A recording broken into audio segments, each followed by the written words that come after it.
So yun nga, good morning na naman sa atin. At eto nga, punta tayo dito. Dalawin natin to kung meron tayong makukuha dito. At kung may restock sila dito. Try lang natin. Dito tayo sa Walmart. So tara. Let's go, samahan nyo ako mag-hunting. Puntaan natin yung kanilang toy section. At hunting tayo. Tingnan natin kung ano meron ngayon dito.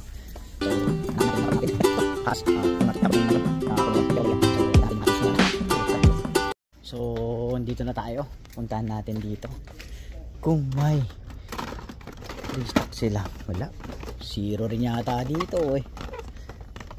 Tinanong ko kung mahanapan ko si ninong ng ano, ng basuka.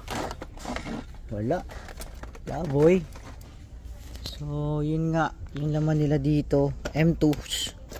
Tingnan natin, baka may chase eh. Wow. Tingnan natin.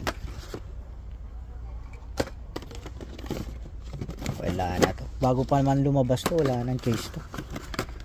Solid.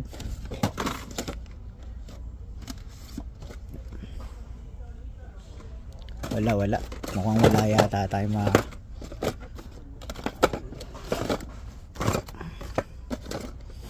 walang chase ng M2. So ayun nga, yun naman nila dito. Pink slip. Regular. Wala tayong makikita dito. Ayan no. M2s. Ang ganda na ito. Balik nga natin to dito. Ayusin natin. So wala rin yung kay Ninong. Yung hinahanapan ko siya ng basuka. Ayan no, meron dito. So Sprite charger. So wala dito, wala. Pati hyperspec ito. Meron pa rin dito pero mahal na to. Magkano to? Ito ulit. 1951 Mercury. Solid to. Sa mga mahilig sa mga oldies.